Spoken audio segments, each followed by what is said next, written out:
noite, meus amigos e minhas amigas do nosso canal Escola Teológica Católica. Vamos gravar o nosso vídeo de hoje, mas primeiro vamos rezar, pedir a Deus que nos ilumine nesta noite. Em nome do Pai, do Filho e do Espírito Santo. Amém. Vinde, Espírito Santo, enchei os corações dos vossos fiéis, acendei neles o fogo do vosso amor. Enviai, Senhor, o teu Santo Espírito, e tudo será criado, e renovareis a face da terra. Oremos. Ó Deus, que instruíste os corações dos vossos fiéis, com a luz do Espírito Santo, fazei que apreciemos retamente todas as coisas, segundo o mesmo Espírito, e gozemos sempre da sua consolação. Por Cristo Senhor nosso. Amém. Que Nossa Senhora, a nossa mãe, a mãe da Igreja, interceda por nós. Ave Maria, cheia de graça, o Senhor é convosco. Bendita sois vós entre as mulheres, e bendito é o fruto do vosso ventre, Jesus. Santa Maria, Mãe de Deus, rogai por nós, pecadores, agora e na hora de nossa morte. Amém. Glória ao Pai, ao Filho e ao Espírito Santo, como era no princípio, agora e sempre. Amém. Nossa Senhora Aparecida, rogai por nós. São José, rogai por nós. Em nome do Pai, do Filho e do Espírito Santo. Amém. Espero que todos estejam bem, todos estejam na santa paz. E vamos gravar o nosso vídeo de hoje. Pegue aí o nosso catecismo, tá? Hoje é mais uma aula sobre o catecismo da Igreja Católica. E nós estamos estudando sobre a igreja, a eclesiologia. Estamos estudando a parte da igreja, a identidade da igreja. A igreja que é una, santa, católica e apostólica. São as 4 identidades da igreja. Nós já estudamos a igreja que é una, única, santa, e agora estamos, na parte explicando que a igreja é católica. Católica quer dizer universal, está em toda parte. Então, gente, nós paramos no parágrafo 848. Hoje nós vamos estudar a partir do parágrafo 849. A página é 244. Repetindo, página 244 e o parágrafo é 849. O título é A Missão, uma exigência da catolicidade da igreja. Então, a igreja, gente, ela é missionária, porque é uma ordem de Jesus. Ide pelo mundo inteiro, pregai o evangelho a todas as nações, batizando em nome do Pai, do Filho e do Espírito Santo. Então, gente, se a igreja não for missionária, ela não cumpre a missão que Jesus deu para ela. Então, a palavra católica universal, por quê? Por causa da doutrina, que nós já falamos nas aulas anteriores, por causa do governo da igreja, da hierarquia, que é uma só, e também pela missionaridade da igreja. A igreja é católica porque ela está no mundo todo. Por exemplo, o Papa, ele, além de ser um líder religioso, ele é um chefe de Estado. O Vaticano é um país, é o menor país do mundo. Mas ele tem, por exemplo, núncio apostólico. O que é isso? Representantes em todas as partes do mundo, porque a igreja ela é universal, ela está em toda parte. Porque Jesus quis assim, para a igreja poder evangelizar o mundo inteiro. Se a igreja, então, ela não fizer isso, ela não cumpre o que Jesus pediu para ela. E isso a gente vê muito na questão dos santos. Os santos, gente, eles foram para vários lugares para pregar o evangelho. Não é? Por exemplo, vou dar alguns exemplos aqui rapidamente. São Francisco Xavier, que era amigo de Santo Inácio de Loyola, que fundou a congregação dos jesuítas, que é uma das maiores congregações da igreja. Inclusive o Papa Francisco é jesuíta. Então, quer dizer, São Francisco Xavier, ele viajou lá para a Índia e converteu muita gente lá na Índia, graças a Deus. Japão, aquele pessoal lá da Ásia. Entendeu? Porque é onde a igreja tem menos cristãos, na Ásia e na África. Hoje, graças a Deus, a África está tendo muitos cristãos. Os cristãos estão aderindo ao Evangelho. Mas na Ásia são poucos ainda.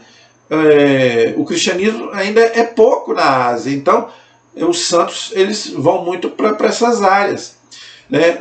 A própria Santa Teresa de Calcutá, Madre Teresa de Calcutá, ela trabalhou onde? Na Índia.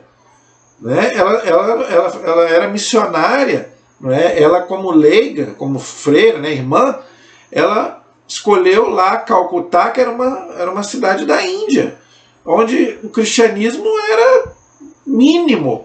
Mas através do amor dela, da caridade dela, ela converteu muita gente ao cristianismo. Eu tenho um livro sobre Madre Teresa de Calcutá, Santa, né, Teresa de Calcutá, e dentre os vários trabalhos que ela fazia, ela não importava a religião, se era católico ou se não era. Ela cuidava dos doentes, falava de Jesus para os doentes, e teve um caso muito interessante que eu não sei se já contei aqui. Se eu já contei, vou contar de novo, porque é muito bonito. Ela cuidava de um doente já na rua, que ele já estava quase morrendo. E ela tratava dele, falava de Jesus para ele, só que ele não era católico, ele era hindu, porque a Índia ela não é cristã. O país da Índia é muçulmano e hinduísta. Lá, aquele povo lá que adora vaca, entendeu? Inclusive, quando o Lula foi para lá uma vez, a gente ficou até com medo dele pedir lá um bife de vaca. Né? Já pensou se ele vai lá e pede um bife de vaca? Né? Então a gente ficou até com medo quando ele foi para a Índia, porque lá eles adoram a vaca, entendeu? Então, vai que ele chega lá, ele gosta muito da picanha, então quer dizer, vai que ele chegasse lá e pedir eu quero um bife de carne de vaca, e não sabia às vezes que a vaca lá é um deus para eles, né? Mas tirando as brincadeiras à parte, só para descontrair um pouco, tá, gente? Então, o que aconteceu? Madre Teresa cuidou desse doente que já estava quase morrendo. E ela começou a tratar dele e falar de Jesus para ele. Entendeu? E o doente não entendia aquilo, né? Porque era vestida de freira, né? Ela falava, como é que a senhora pode cuidar de mim? Eu não sou católico, eu sou hindu. E a senhora trata de mim com tanto carinho. Aí ela falou para ele, é porque eu vejo Jesus em você. Porque Jesus disse, né, que cada vez que eu cuido de um doente, é como se estivesse cuidando dele. Jesus disse isso. E o doente falou para ela, então, bendito seja Jesus. Bendito seja Jesus. Por causa da caridade, do amor que Santa Teresa, Madre Teresa, cuidou dele. E depois ele acabou morrendo. Então, quer dizer, gente, então, Jesus disse isso lá no Evangelho, né, de Mateus 25. Eu tive fome, me deste de comer, eu tive sede, me deste de beber, nu me vestistes, estava doente, você foi me visitar. Aí perguntaram, mas quando foi que nós fizemos isso? Quando você fez isso ao menor dos meus irmãos, foi a mim que você fez. Então, é isso que Madre Teresa fez pelos indianos, né? Então, gente, a igreja é isso. A igreja tem que viajar, os missionários têm que ir para né, aonde deixam a igreja penetrar. Então, é o que nós vamos ver hoje. A missão da igreja, né? O mandato missionário. Então vamos ver. Enviada por Deus às nações para ser o sacramento universal da salvação. Eu acho muito bonito essa definição da igreja, do Concílio Vaticano II sobre a igreja. Então a igreja é o sacramento universal da salvação, porque é quem leva Jesus para as pessoas. É a missão da igreja. A igreja, em virtude das exigências íntimas de sua própria catolicidade e obedecendo à ordem de seu fundador, ou seja, Jesus, esforça-se para anunciar o evangelho a todos os homens. Homem, gente, é a todo ser humano, ok? Então, ide, portanto, e fazei que todos os povos se tornem discípulos, batizando em nome do Pai, do Filho e do Espírito Santo, e ensinando a observar tudo quanto vos ordenei. Está vendo Jesus falando? Eis que eu estou convosco todos os dias até a consumação dos séculos. Mateus 28, versículos 19 e 20. É o texto que eu acabei de citar. Então, gente, a igreja ela tem a obrigação de anunciar o evangelho a todas as nações. Mesmo com toda a perseguição que a igreja sofre, então a igreja vai fazer isso até Jesus voltar. Interessante aqui que Jesus fala: ide, portanto, fazei discípulos em todos os povos, batizando em nome do Pai, do Filho e do Espírito Santo. Então, gente, o batismo não é em nome de Jesus. Eu vejo aí na internet muita gente batizando em nome de Jesus. O batismo não é em nome de Jesus. O batismo é em nome do Pai, do Filho e do Espírito Santo. Entendeu? Esse é o parágrafo 849. O 850 diz assim: a origem e o escopo da missão, o mandato missionário do Senhor, tem sua fonte última no amor eterno da Santíssima Trindade. Foi o que nós vimos no parágrafo anterior, né? Por isso que a igreja batiza em nome da Santíssima Trindade. A igreja peregrina. O que é a igreja peregrina? Somos nós. Nós estamos peregrinando neste mundo, buscando a terra prometida. Ok? É por sua natureza missionária, por causa do texto que nós já vimos. Pois ela se origina da missão do Filho e da missão do Espírito Santo, segundo o desígnio de Deus Pai. Qual é o desígnio de Deus Pai, gente? Anunciar o Evangelho. São Paulo chega a dizer: ai de mim se eu não anunciar o Evangelho. Então, gente, a igreja, quando ela não anuncia Jesus, ela não está fazendo a vontade de Deus. Esse é o perigo, né, da teologia da libertação, que eu já estou cansado de falar aqui. Não tenho medo. Não tenho medo de falar aqui. A igreja, gente, que não anuncia Jesus, que não anuncia o Evangelho, ela não cumpriu a sua missão. Então, a hierarquia da igreja, as homilias, tem que ser anunciar o Evangelho. Ela não pode ser uma doutrina política. Por exemplo, a campanha da fraternidade. Eu, particularmente, quem me conhece sabe, eu não participo. Por quê? A campanha da fraternidade virou uma coisa política. E não é, gente. A igreja ela serve para anunciar o Evangelho. Entendeu? Então, se ela não fazer isso, ela não cumpre a missão. Entenderam? E o fim último da missão não é outro senão fazer os homens, né, o ser humano, participarem da comunhão que existe entre o Pai e o Filho em seu espírito de amor. Então, gente, o catecismo aqui está bem claro. Por isso que a maioria, né, do pessoal da teologia da libertação nem cita o catecismo da igreja. Eu não vejo o pessoal citar o catecismo. Por quê? Porque olha o que o catecismo está dizendo. Vou repetir. O fim último da missão não é outro senão fazer os homens participarem da comunhão que existe entre o Pai e o Filho em seu espírito de amor. Tá? Então, gente, a missão da igreja é anunciar Jesus para o povo. Por que muita gente sai da igreja católica e vai para as outras religiões? Por quê? Por quê? Porque na igreja católica não está sendo anunciado Jesus. Jesus está sendo colocado em segundo plano. Não é? Se preocupa muito com a parte social, que é importante? Claro que é importante. Mas não é o nosso principal. O nosso principal é anunciar o Evangelho. Então as pessoas vão buscar fora. Né? Acha que a igreja é uma ONG, acha que a igreja é para a gente se organizar em sociedade. Não, a igreja não foi instituída para isso. Foi para levar Jesus. Então, quando as pessoas não têm Jesus aqui na igreja, elas vão buscar fora. Entendeu? Então esse é o perigo, né, das pessoas buscarem fora o que elas não têm aqui na igreja. Entendeu, gente? Então vamos voltar à igreja do primeiro século. Por que muita gente quer voltar à igreja do primeiro século? Por quê? Porque a igreja do primeiro século ela é muito mais missionária do que hoje. Graças a Deus hoje está voltando. Graças a Deus. Né? Tá voltando, tem muitos missionários indo, né, para esses países aí anunciar o evangelho, onde, né, o evangelho não é pregado. Tá? Os países comunistas não deixam a igreja anunciar o evangelho, mas, né, e isso está chegando na América do Sul. Né? Infelizmente, a América do Sul, todos os países que são filhos da igreja pela colonização de Portugal e Espanha, estão virando as costas para a igreja.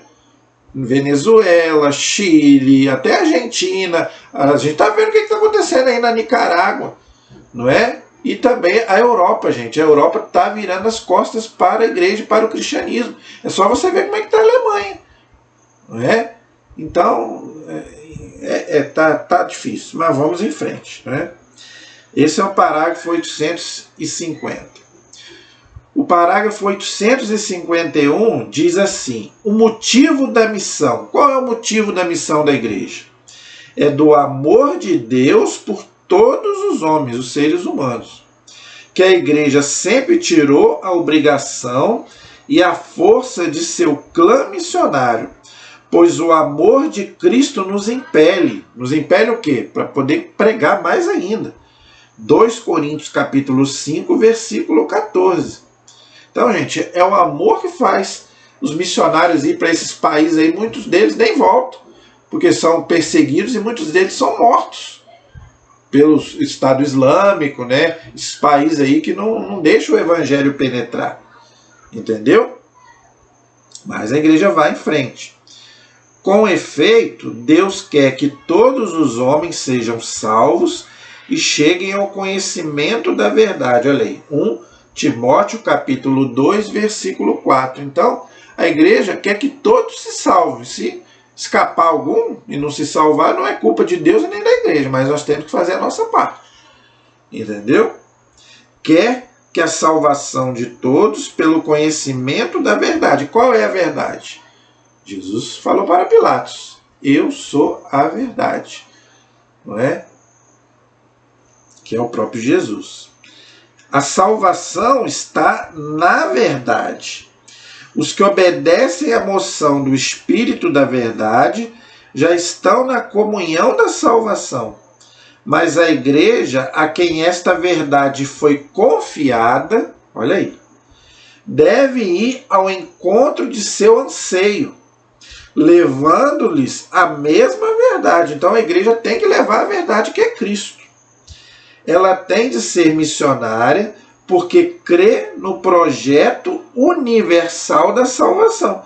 E qual que é o projeto universal da salvação? É o Evangelho. Entendeu? É a palavra de Deus. Então, gente, eu sempre tive no meu coração, não é? Quais são as 3 verdades que nós temos que propagar para o mundo todo? Quais são? São 3. A primeira verdade, Jesus. Ele fala: eu sou a verdade. Ou seja, única verdade. E temos o contrário, que é a mentira, que é o demônio. Ele é o pai da mentira. Então, Jesus é a verdade e quem está contra Jesus, o principal adversário de Jesus é o demônio, aí está na mentira. Aí você tem que fazer uma escolha. Ou você fica com a verdade que é Cristo, ou você fica com a mentira do demônio. Escolha. A decisão é tua. Entendeu? Qual é a segunda verdade? É a igreja. Está lá em Timóteo 3,15. 1 Timóteo 3,15. Leia lá. A igreja é a coluna e o fundamento da verdade. Por quê? Porque é ela que leva a verdade, leva Cristo para as pessoas. Então, para você ler lá o texto de 1 Timóteo 3,15, você vai ver. O que é a coluna, gente? A coluna é que sustenta a casa. Não é? O fundamento, o alicerce da verdade é a igreja. Então, primeiro, Jesus. Segundo, a igreja, que é o corpo de Cristo, que leva essa verdade para o mundo. Terceira verdade, né? A tua palavra é a verdade, diz lá o Evangelho. Então, é a palavra de Deus. Né? Então, e quem é que leva a palavra de Deus? A igreja. né? Que leva a Jesus, que é a própria palavra de Deus encarnada. Não é? O verbo, a palavra, como diz São João, é o próprio Jesus. Então você não pode separar essas três verdades: Jesus, a igreja e a palavra de Deus. Gente, é muito séria essa questão. Você não pode separar essas três verdades: Cristo, a igreja e a palavra de Deus, a Bíblia. Tá? Então as três têm que andar juntas. Não pode haver, porque senão fica cambeta. Se você separar uma dessas três, fica cambeta. Aí não. Então, mas as três juntas, elas fazem, né, uma maravilha na vida do cristão. Então, se você quer estar na verdade, você tem que buscar Cristo na igreja através da palavra de Deus, do Evangelho. Entendeu? Então, essa é a nossa alegria de sermos católicos. Nós temos os três. Nós temos Cristo, nós temos a igreja e nós temos a Bíblia. Nós temos os três. A graça de ter Cristo, a igreja e a Bíblia. Essa é a nossa alegria de sermos católicos. Entendeu? Esse é o parágrafo 851. O parágrafo 852 diz assim: os caminhos da missão. O Espírito Santo é o protagonista de toda missão eclesial, ou seja, da igreja. Por quê? Porque o Espírito Santo, gente, é o que guia a igreja. Não é? Então o Espírito Santo é quem nos convence do pecado, é que faz a gente ser missionário, anunciar a palavra sem medo. Não é? Então, por isso que fala aqui que o Espírito Santo é o protagonista de toda missão eclesial, ou seja, da igreja. É ele quem conduz a igreja pelos caminhos da missão. Olha aí, então não tem cabimento o que disse o senhor Lutero, que a igreja errou o caminho. Como que a igreja errou o caminho se o Espírito Santo guia a igreja? Então, o Espírito Santo é Deus. Entenderam? Então não tem cabimento a acusação que Lutero fez à igreja, que a igreja errou o caminho. Não tem, nós não aceitamos isso.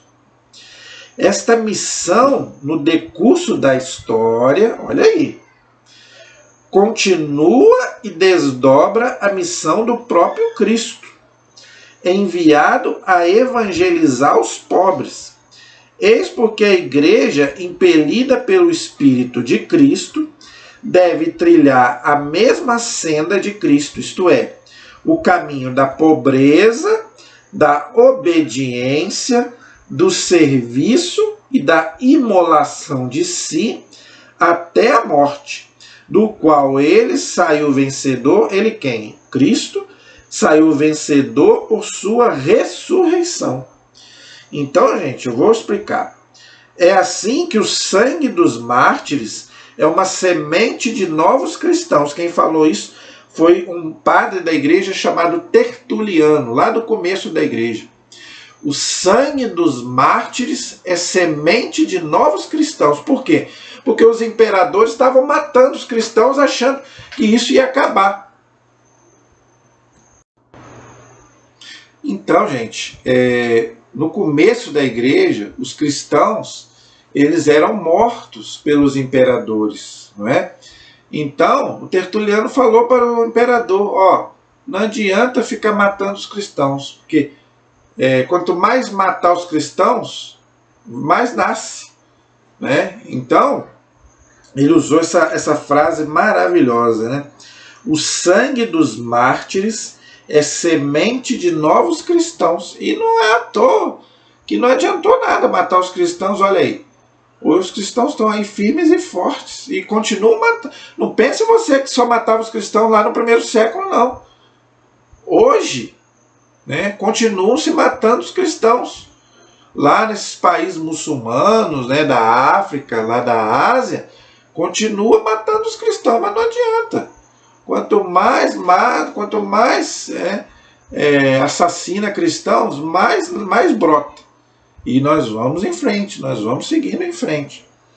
Agora, interessante aí o que o catecismo diz, né? O Espírito Santo, ele faz a igreja continuar a sua missão. Porque é palavra de Deus, gente. A palavra de Deus não adianta. Ela é, né, antes, hoje e sempre. E o Espírito Santo diz que a igreja vai continuar a sua missão. Tá? E fala aí, né, que a igreja ela deve trilhar o mesmo caminho de Cristo, ou seja, da pobreza, obediência, serviço e imolação de si. Olha aí, até a morte, do qual Cristo saiu vencedor por sua ressurreição. Então, gente, é graças à ressurreição de Cristo que a igreja não é vencida, não é? Então nós temos que pregar o quê? A ressurreição. A Páscoa é o quê? Pregar a morte e ressurreição de Cristo. Entenderam? Agora, nós temos também que pregar a pobreza, porque Cristo foi pobre, não é verdade? Nós temos que pregar a obediência, porque Jesus foi obediente a Deus até a morte e morte de cruz, não é? Jesus foi obediente a Deus até o último instante da sua vida. E também o serviço, olha aí, Jesus, gente, ele nos ensinou uma coisa muito bonita. Servir. É muito bonito aquele texto de Filipenses que Jesus, que São Paulo fala, né? Cristo sendo Deus, ele se fez obediente à morte e morte de cruz. Não é? E o próprio Jesus falou, né? Eu não vim para ser servido, eu vim para servir. A prova disso é o lava-pés. Vocês me chamam mestre e senhor e eu sou. Eu sou mestre e sou senhor e estou aqui lavando os pés de vocês. Para quê? Dando exemplo para que vocês façam o mesmo. Não é? Então, gente, a igreja ela tem que ser a primeira a servir o seu povo.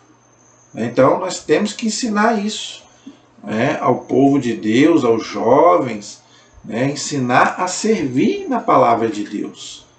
Entenderam? Então senão a igreja não cumpre o seu papel. Tá? Esse é o parágrafo 852. O parágrafo 853 diz assim: em sua peregrinação, tá? Não ignora a igreja o quanto se distanciam entre si a mensagem que ela profere e a fraqueza humana daqueles aos quais o evangelho foi confiado. Somente avançado pelo caminho da penitência e da renovação e pela porta estreita da cruz, o povo de Deus pode estender o reino de Cristo. Olha que bonito. Né? Então a igreja reconhece que ela tem as suas fraquezas humanas, olha aí, não é? Então eu expliquei na aula passada, a igreja tem a parte divina, que é o Espírito Santo, que guia a igreja, mas tem as fraquezas humanas, somos nós. Nós somos fracos, somos humanos. Então a igreja reconhece isso, entendeu? Por isso que a gente tem a penitência e a renovação. Então, gente, por isso que a gente faz penitência, porque nós somos pecadores, não é? E essa renovação se dá através do quê? Né? Através justamente da penitência, né? Do jejum, da mortificação, não é? Então a igreja vai se renovando, não é?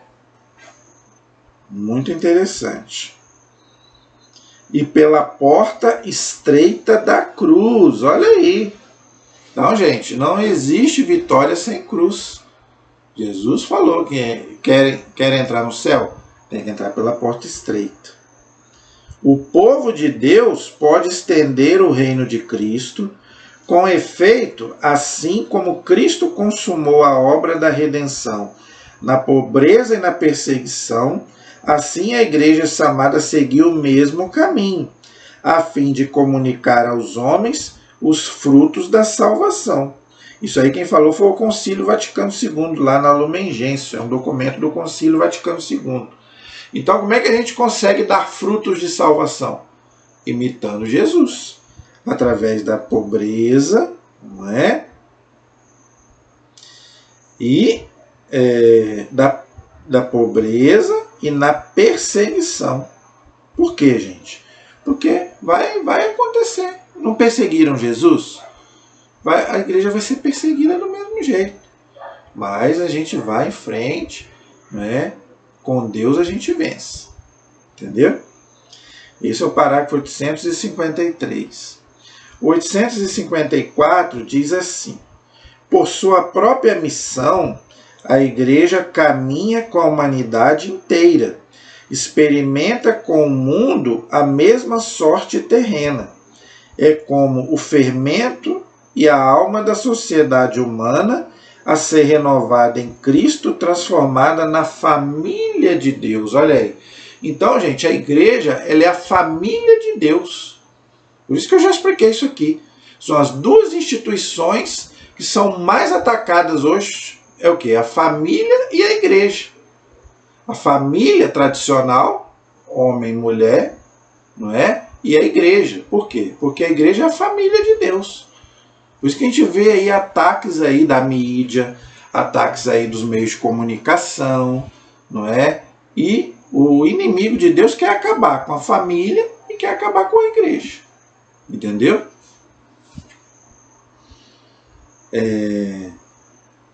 O esforço missionário exige, pois, a paciência, que é um dom do Espírito Santo, né? Começa pelo anúncio do Evangelho aos povos e aos grupos que ainda não creem em Cristo. Olha aí. Não é? Então, primeiro, gente, a gente tem que buscar aqueles que não creem em Cristo, para que creiam, porque a salvação é só nele. Então, em vez de a gente ficar brigando entre nós cristãos, a gente deve, então, buscar aqueles que não são cristãos. Entendeu? Então, gente, isso é uma coisa que a gente tem que aprender. Em vez de ficar brigando entre nós cristãos, vamos evangelizar aqueles que não são cristãos. Prossegue no estabelecimento de comunidades cristãs que sejam sinais da presença de Deus no mundo. Olha que bonito. E na fundação de igrejas locais, encaminha um processo de inculturação para encarnar o evangelho nas culturas dos povos. Olha aí. Então, gente, é o evangelho que tem que se encarnar a cultura. Entendeu? As pessoas, gente, é que tem que aderir ao evangelho. Entendeu? E não o evangelho à cultura. Entendeu? E não deixará de conhecer também fracassos. Claro! Quando o Papa falou aí que Jesus fracassou, em que sentido que ele está dizendo? Em que sentido? Por quê? Porque ainda não aconteceu, né, essa unidade entre os próprios cristãos. Entendeu? É nesse sentido que o Papa falou. Por quê? Porque a missão de Jesus ainda não foi estabelecida. Essa unidade, né, ainda não foi conquistada.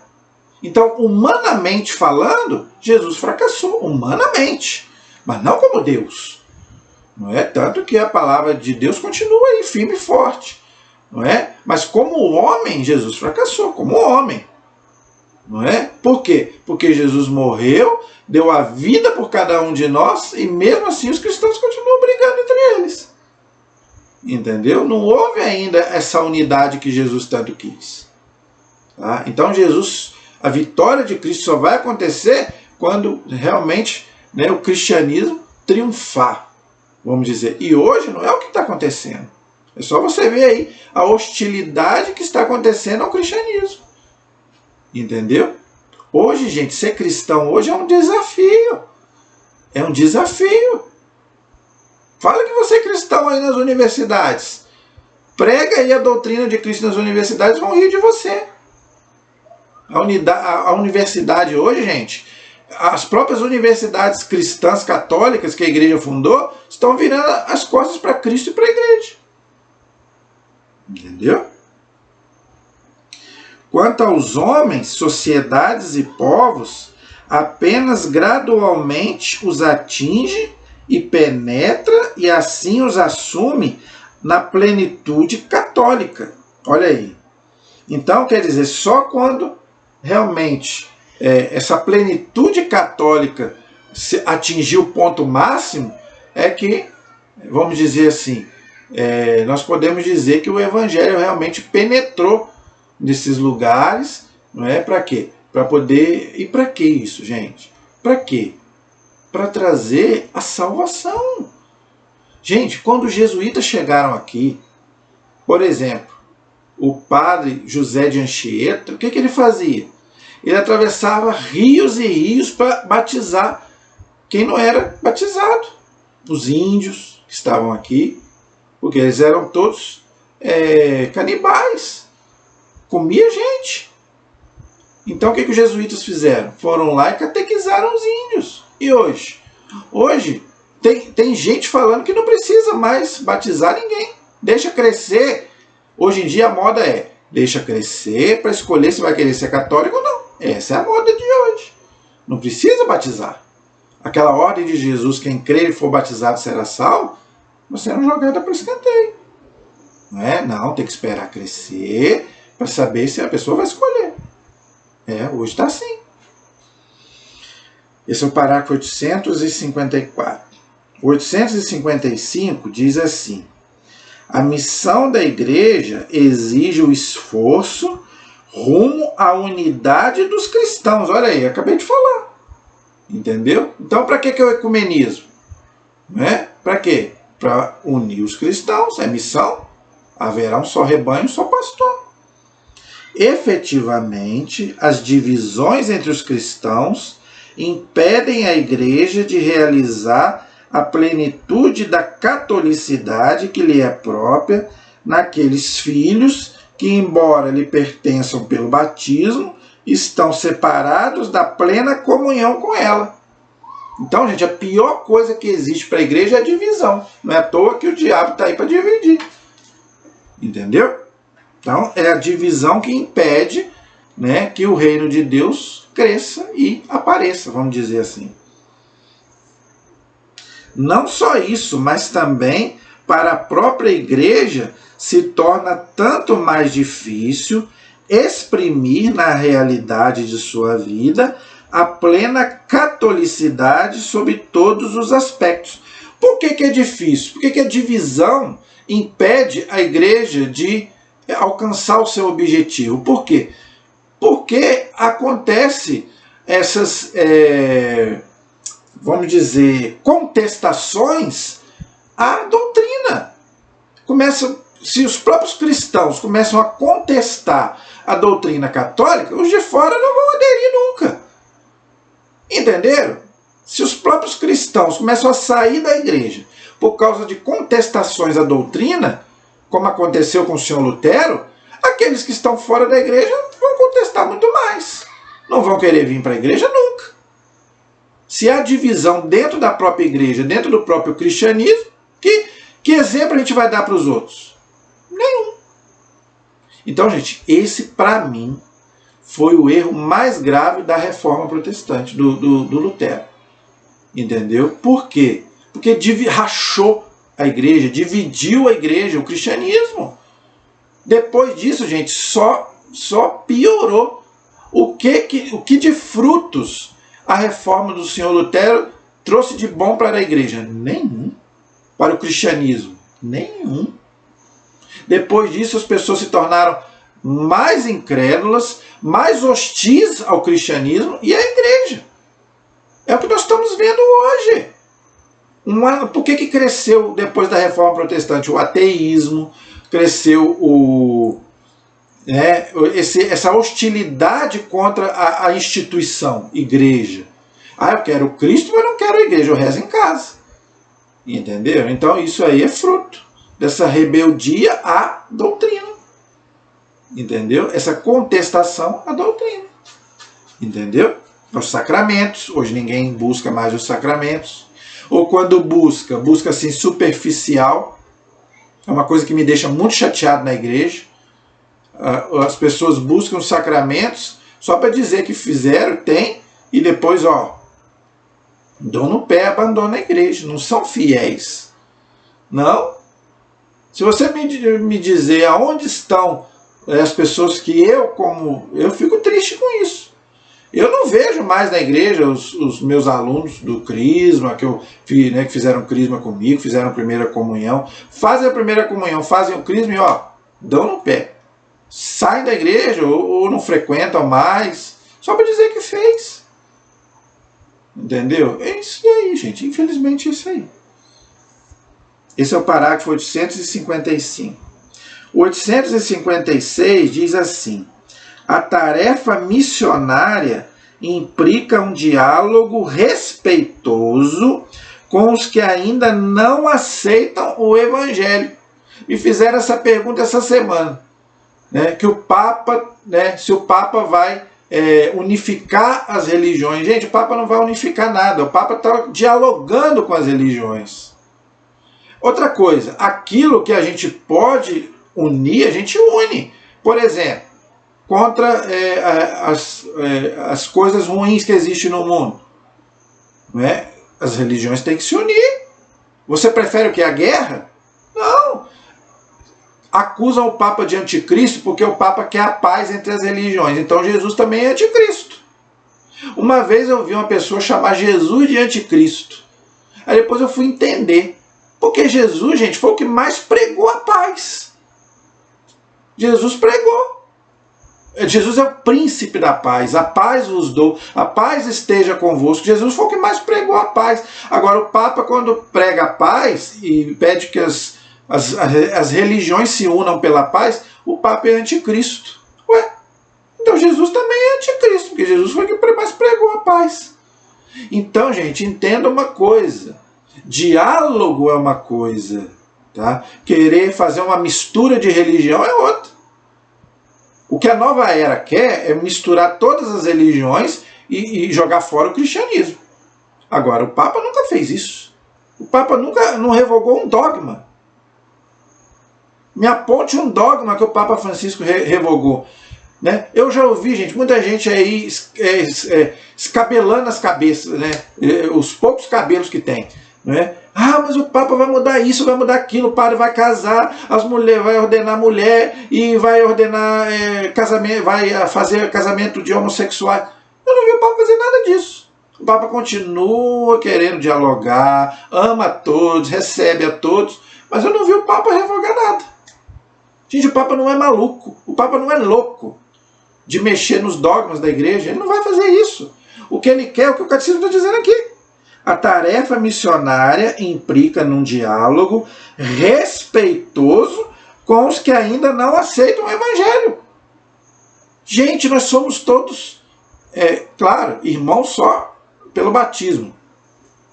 Mas nós somos todos, gente, nós estamos todos no mesmo barco. Nós não somos inimigos, nós temos divergências, com certeza. Mas ninguém é inimigo, porque o outro professa uma outra fé, uma outra religião. Nós vamos ser inimigos, vamos lá guerrear e brigar com o outro? Não, vamos dialogar, vamos conversar aquilo que dá para conversar. Entendeu? Mas não, a igreja não vai mudar nada em termos de dogma, não vai mudar nada. Entendeu? Os fiéis podem tirar proveito para si mesmos deste diálogo, aprendendo a conhecer melhor tudo quanto de verdade e de graça já se achava entre as nações, numa como que secreta presença de Deus. Eu já expliquei sobre isso. Existe coisa boa também nas outras religiões. Lá, gente, não existe só coisa ruim, não. Então, aquilo que é bom, você pode trazer para cá.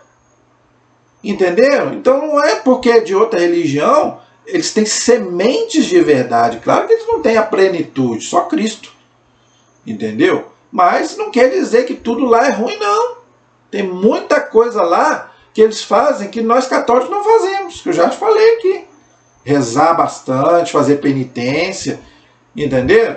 Então, gente, objeção de consciência.